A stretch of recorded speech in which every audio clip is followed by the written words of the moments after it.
The woman in your life who will do what she must do to comfort you and calm you down and let you rest now. The woman in your life, she can rest so easily. She knows everything you do because the woman in your life is you. Hello everybody and welcome to Women's Spaces. My name is Elaine Holtz and I'm the producer and host of this show. And today I am so thrilled about my guest. I have with me a very special woman by the name of Dianna Grayer, who is an author, a teacher, and a family therapist, and she's actually written 6 children's books, or it might have even been 7, and most of the books are all related to helping young people raise their self-esteem. That is what is so exciting to me about having her on the program. Well, it's been a really busy week, I have to say that. And I want to do a shout out to my dear friend Susan Lamont for all the wonderful things she's doing around the Andy Lopez shooting, particularly the letter to the editor that she just wrote recently, where she laid out so many interesting facts. I really encourage you to go to the website Press Democrat and look at letters to the editor on December the 10th, because it's just one of the most powerful letters that I have seen with this horrible thing that's happened. And there's one question I want to pose to my viewers and also to my listeners.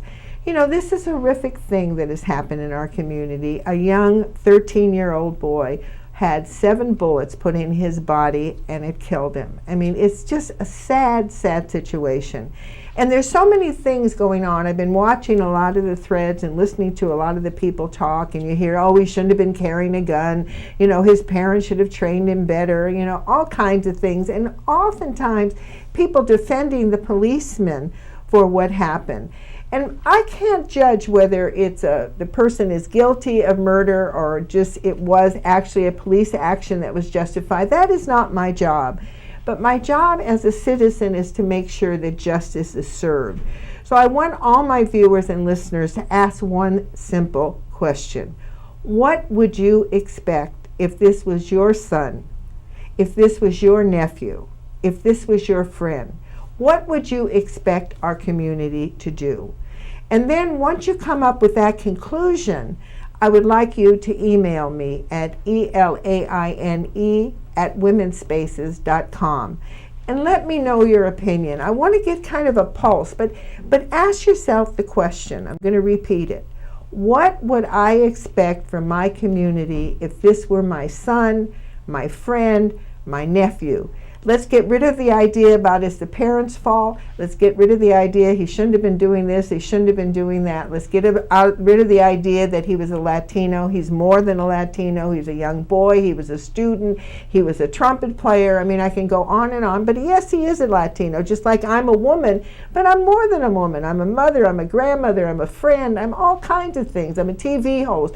I mean, you can put me in all kinds of categories. But the most important thing is to ask that question, what would you expect? Because what you expect should be the same that Andy Lopez and the Andy Lopez family should be receiving. Anyway, a lot to think about, but you know, that's what Women's Spaces is all about. We all have to start thinking about these things. We are a community. We are parents. This is a very important issue, and it needs to be solved. It needs to be solved in a way that, number one, it never happens again.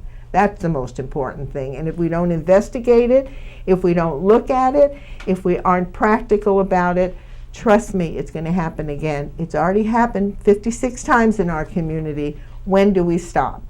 And the only way we're going to stop is to look at it, to see why it happened, what was the motivation behind it, and how we can prevent it in the future. Anyway, lots to think about, but I hope my viewers and listeners are thinking. I know sometimes it hurts, but that's okay. It's good. Once you start exercising your brain, you start thinking, it becomes a little bit easier, believe it or not.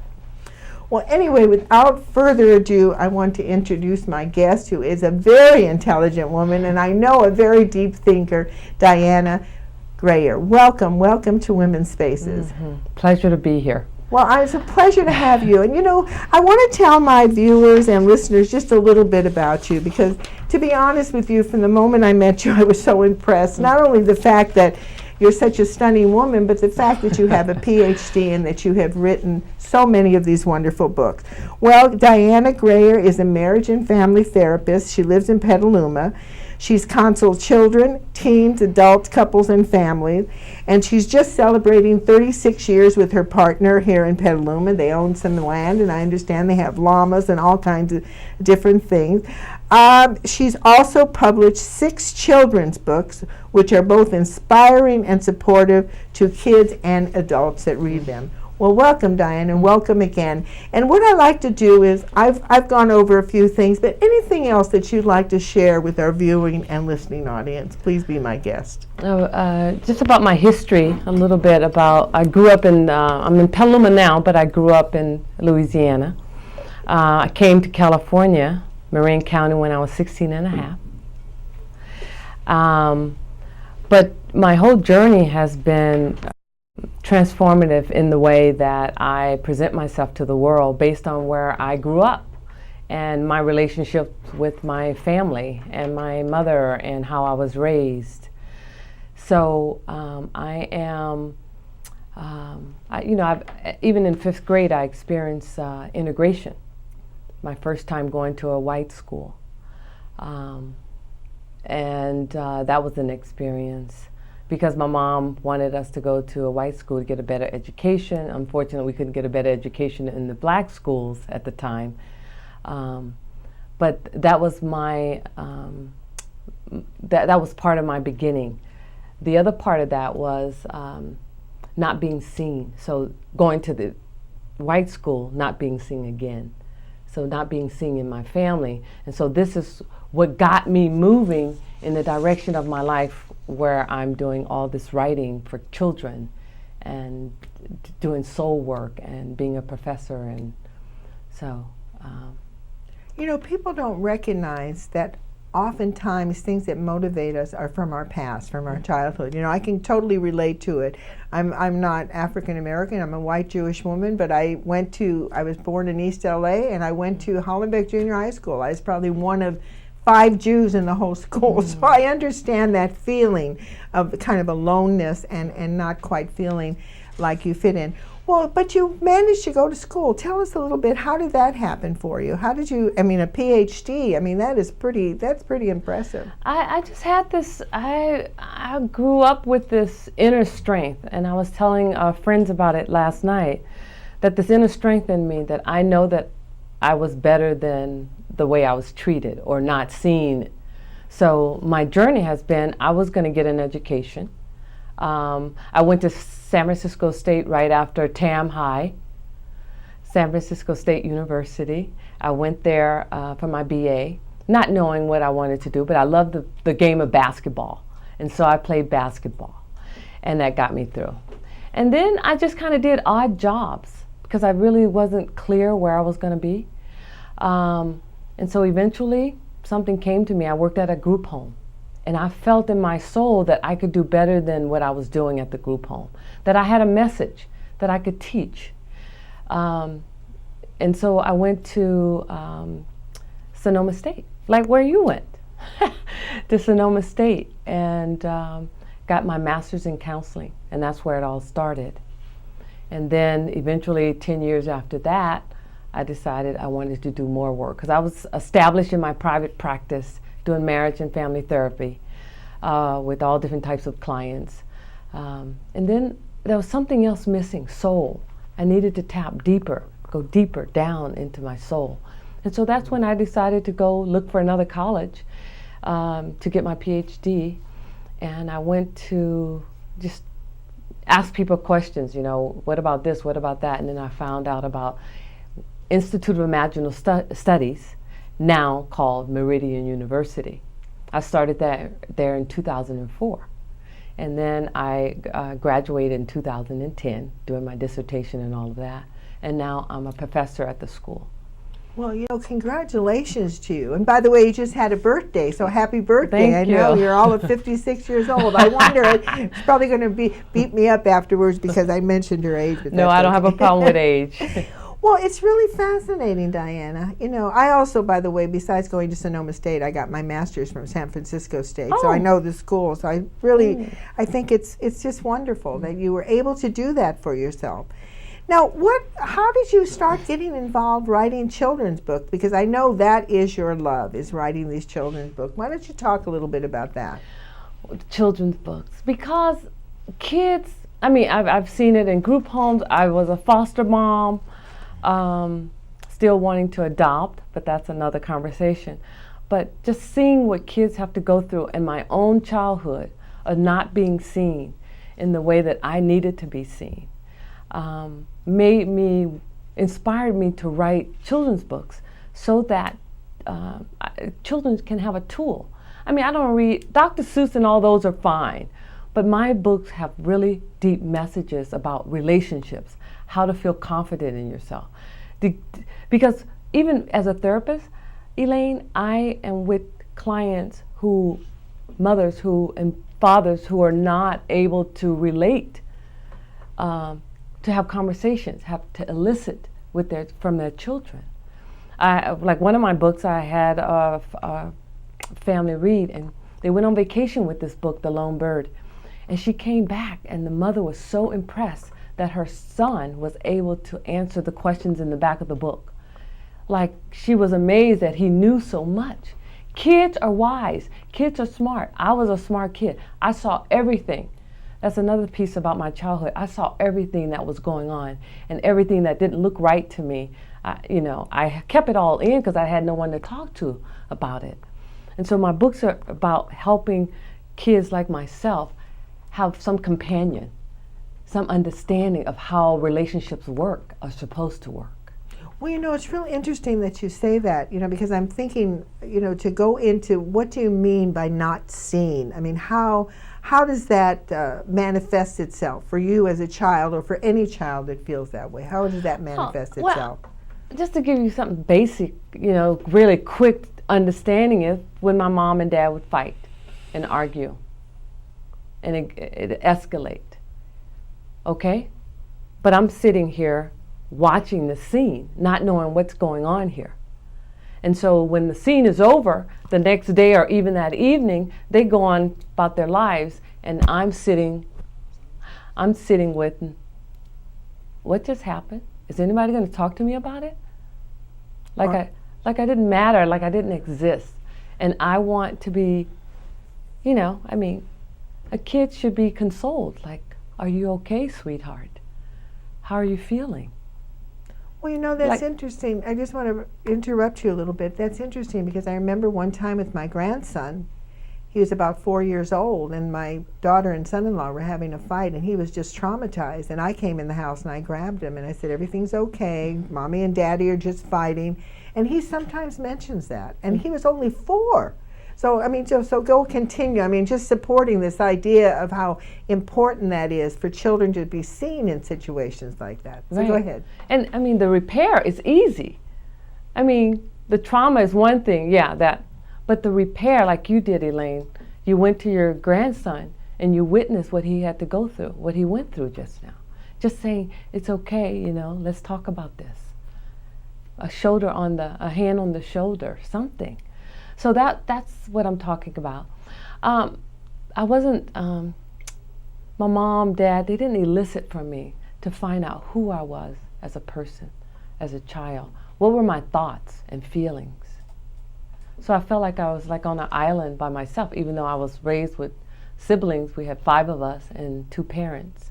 I just felt alone inside that cave, And a lot of kids, I witnessed that. A lot of children, in my practice, in my relationships as a foster mom, in group homes, they feel alone. And they grow up to be adults feeling alone and not sure of themselves. And so my books are not just for children. They are for adults, for teachers, for grandparents, and I've worked with clients with using my books as well. Well, I'm going to flash on the screen right now. I'd like to show our listeners and viewers. Unfortunately, the listeners can't see it, but the viewers can. So let's just flash it. There are 4 books here that when I looked in your repertoire and I saw the books. One of them was The Lone Bird, which I thought was great. When I started looking at it today, I noticed that was a lot of inner dialogue that you did. And then the book, I Am Something. I just think just the titles alone are just magnificent to me. So which one do you feel, which one was the first one you wrote, and how was it received? The first book I wrote was, I Am Somebody, but I wasn't courageous enough to put it out yet. So, but the first published one was The Lone Bird. The Lone Bird came to me. I was just laying in bed, waking up, and looking out the picture window and looking at the beautiful clusters of clouds. And I see this story that just unfolded. I saw these 3 blackbirds just running, like fast across the sky. And then behind that same cloud, I was just mesmerized and just looking out, sunny day. Then there's a lone bird coming from behind the clouds, trying to catch up with the other ones. And I was thinking, I said, I have a story here. So I grabbed my computer and I just started typing. And it just came to me. It was just so natural. It's like it wanted to be spoken, because obviously it's part of my journey as a child, wanting to be in relationship and not being able to be in relationship. Just like the lone bird wanted to be in relationship with these 3 birds, but they had no care whatsoever to be involved with the lone bird. And so that the story goes that way. And so the one important piece about the story is that the lone bird builds confidence because of the voice. There's a voice that shows up out of in the sky. It's a picture book, so you see the sky, this cloud-shaped face, and it supports the decision that the lone bird made. That you are wonderful. You didn't follow those mean birds, because the lone bird was feeling alone, like I'm all alone. Nobody loves me, kind of, right? But the voice is saying, but you didn't follow those mean birds. They don't know what they're up to. They don't know what they're all about. They're lost. And so the lone bird felt really confident of the decision she made and went on her journey. And eventually the voice said, you will meet other birds like yourself, special and sweet. And eventually she meets this cluster of birds. It's like, stay focused on your path. Be true to yourself. And you're going to meet those people, birds, that's going to be like you. So that's the message. Well, it's real interesting. That is so interesting to me, because it's so true. Once you start accepting that you're okay, yes, and that you feel that you have support, you can move forward, yes, and you can do some great things. And the most fascinating part about it is the recognition of how alone most of us feel. And I think that's a real problem in our communities now. I mean, we're so busy watching television, or everybody's on their iPads or whatever going on, that we're not paying attention to each other. Well, tell us about that wonderful book, I Am Somebody. I mean, that is something that I have to remind myself constantly, that I am valuable, that I am somebody. That's why I do the self-esteem pledge. My self-esteem doesn't depend on anything outside. I mean, it's my relationship with myself. And that's what the lone bird and the voice that it heard was trying to say, that you have to listen to your own inner self, and then you will find like people. Well, tell us a little bit about the one, I Am Somebody, because that was also a fascinating title to me. Yeah, I am somebody, and I've always from the beginning wanted to, is an affirmation for myself. I am somebody. So my voice matters. So I want to step forward and share my voice. But I Am Somebody is about a little girl who wanted to be seen. It parallels my childhood. There's some fiction in there, but it parallels my childhood. So I Am Somebody is a little girl wants to be seen. And so there's a situation that happens where she meets the bully at the store. She goes on an errand for her mom, and she meets a bully who the bully is a bully, right? And takes her money. And so she's devastated because she doesn't want to face her mom, and she can't face the bully. So she sits on the curb, and this wise woman, Mama Ayas, comes to her. Mama Ayas comes to her and consoles her, because Layla, the character, she is crying and she is hysterical. And she's never felt this experience before, to be consoled that way on the curb by this woman. And so she goes home, and after Mama Ayas gives her the money back, I mean not the money, the $5 that the bully took from her, gave her the $5, and she went in and got the flour or something for her mother in the store, and then she went home. But she took her journal out, and she started writing about this experience that she's never felt from her own mother, of being held and appreciated and seen. And so the story goes where Layla is trying to, Mom, be responsible at home. Can I go to the store? Because she wants this encounter again with Mama Ayas. And eventually they continue to meet, and Mama Ayas eventually goes to Layla's mother and say, I would like your daughter to work with me. And they work out the scheme that Layla would go to work with Mama Ayas and just be supportive of her. And so Layla's mother fell into it and said, yeah, okay, that sounds good, but don't be a bother to Mama Ayas. And so the story goes where she's transformed. She's transformed because her questions are answered by this wise woman.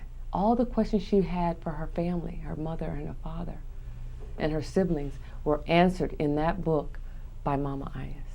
Well, it's a beautiful journey. What's so interesting, I want to hold the book up, I hope my viewers can see this, is that this young woman, Lila, is the character, and she's standing in front of the mirror saying, I am somebody. And I think that is so important, to feel like you're somebody. Well, what other books that you've written? I know you have an affirmation book. That's the one that's very, very, very interesting to me. Yeah, I am a lot of things.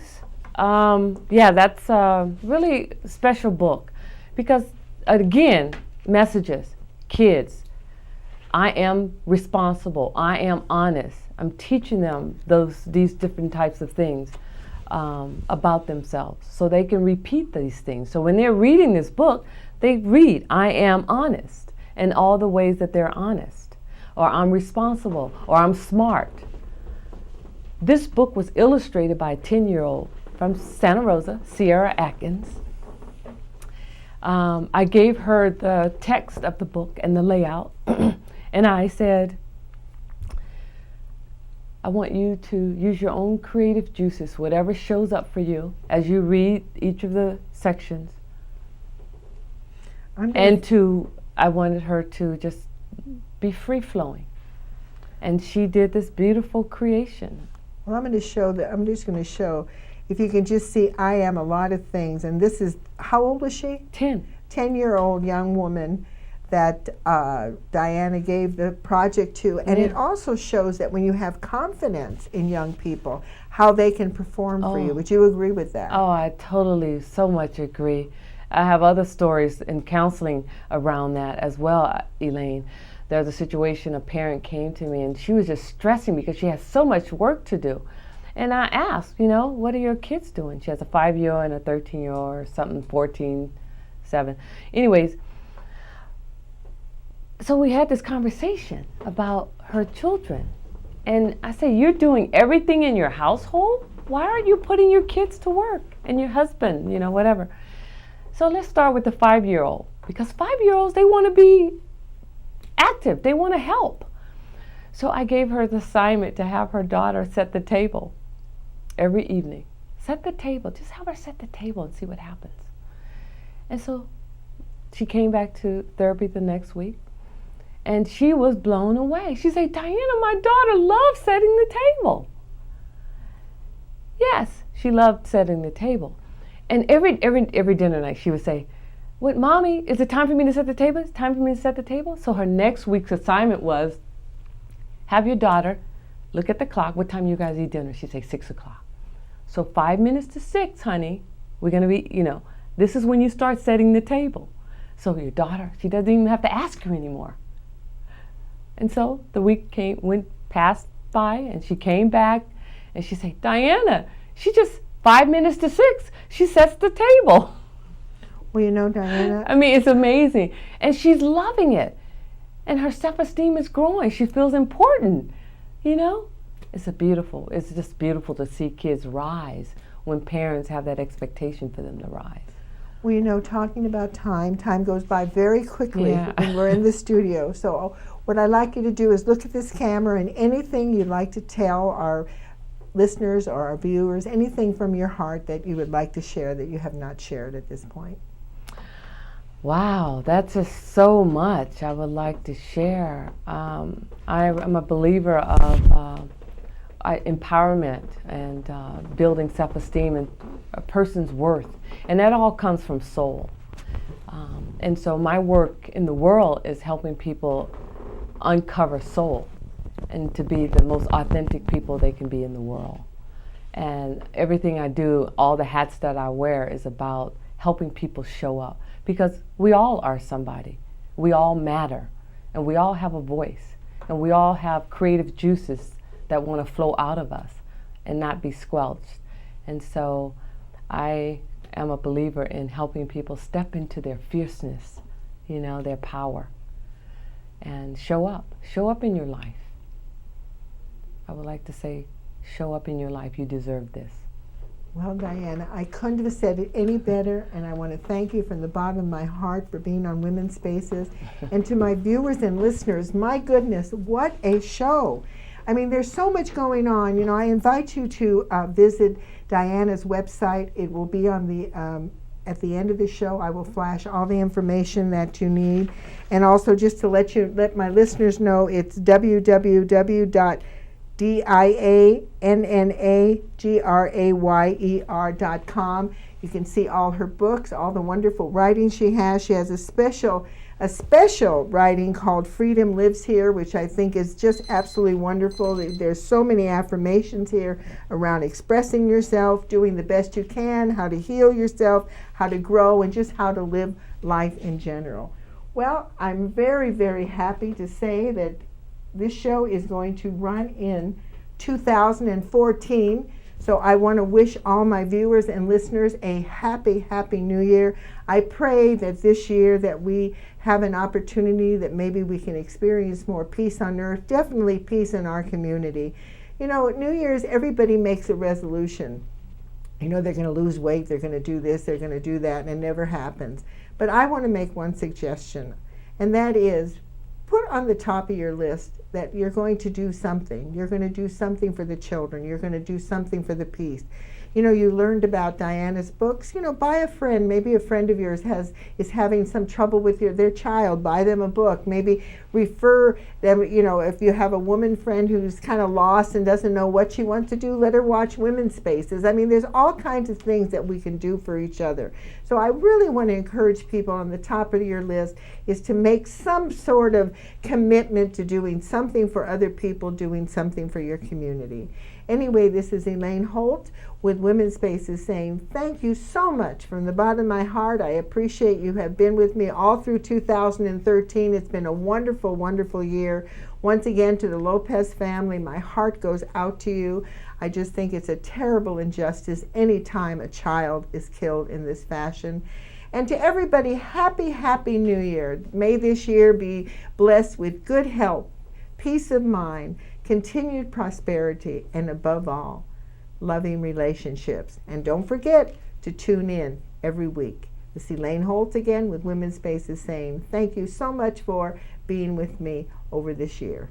Life will do what you must do to comfort you and calm you down and let you rest now. The woman in your life, she can rest so easily. She knows everything you do because the woman